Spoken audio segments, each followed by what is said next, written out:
Madame, Monsieur, bonjour. Je vous présente aujourd'hui l'étude de l'article scientifique intitulé Research on the Development of New Mutual Application Using Android. Cet article-là est rédigé par Madame Subashli et Madame Swarna. Le travail est réalisé par moi-même, Jamil Hassine, et encadré par Dr. Olfa Al-Arbi. Cet article est publié à International Journal of Advanced Computer Research en mars 2014. Alors, Madame, Monsieur, on commence. Commençons tout d'abord, comme tout un projet, par les plans de travail. Introduction. Par la suite, la problématique. On va citer les différents problèmes qui nous ramènent à réaliser ce travail-là. D'après la littérature review, passons à la solution proposée face aux problématiques déjà citées. Ensuite, on va faire une petite comparaison entre les techniques traditionnelles déjà utilisées et la nouvelle application citée dans cet article. Et on finit comme tout un projet par la conclusion. Alors, on débute ici par l'introduction. En fait, la question qui se pose ici, c'est quoi l'Android? Où on va utiliser l'Android, etc. Commençons par l'Android. C'est un système d'exploitation destiné pour les téléphones mobiles ou bien les smartphones plus spécialement. C'est une plateforme multimédia. Donc, les smartphones ont dépassé les fonctionnalités de faire des appels, d'affichage des images, etc. Mais ont une place majeure, plus de fonctionnalités comme la connexion via Internet, etc. En parlant maintenant du système d'exploitation Android, on va citer les différentes couches existantes telles que Linux kernel, library, Android Runtime, Application Framework, la couche application. En fait, un programme Android est basé sur soit langage C ou bien langage Java. Mais l'interface qui nous affiche dans toute application Android est implémentée en langage Java.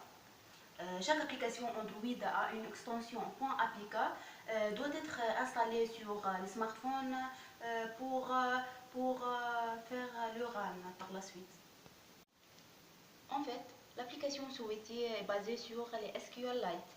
Un seul fichier SQLite est dans la carte SD. Ce fichier ou bien cette base de données contient les 6 tables suivantes: User Info, Product Main, Panier, Promotion, Connect et Store Master. Alors, mesdames, messieurs, on va parler maintenant en détail des différentes tables déjà citées. En fait, les tables User Info, ils contiennent les noms d'utilisateurs et les mots de passe. Les tables Product Main contiennent tous les éléments disponibles en magasin. Table Panier, il gère la liste des articles d'utilisateurs souhaités acheter. Les tables Promotion, il contient toutes les réductions offres dans ce magasin.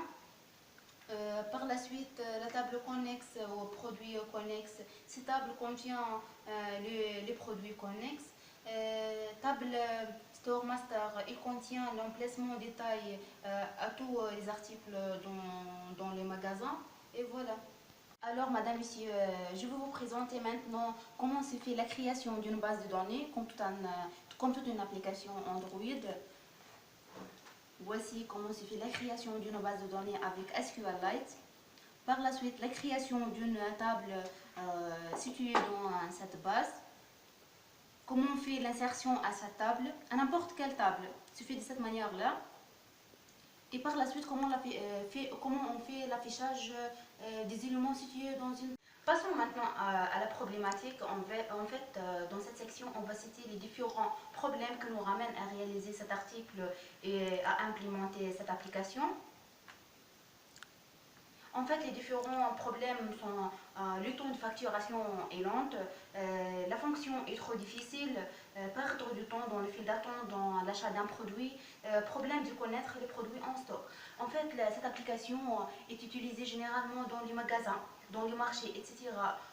Où un utilisateur veut acheter un produit, mais il ne sait pas si elle est disponible, si elle est encore disponible, son prix, etc. Les différentes informations à propos de ces produits. Alors, il devrait aller au magasin pour lui suivre.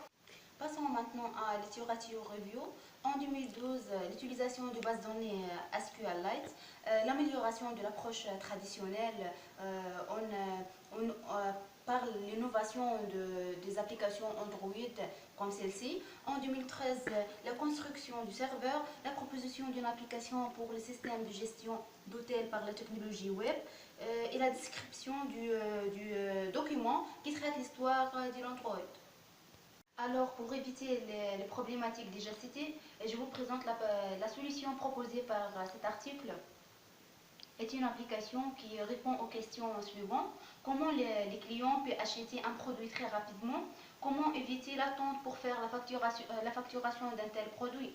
Alors, Mobile Shopping est une application de vente qui permet d'afficher les détails d'un produit dans un magasin pour les clients. Et les clients peuvent faire l'achat et la facturation à propos de cette application.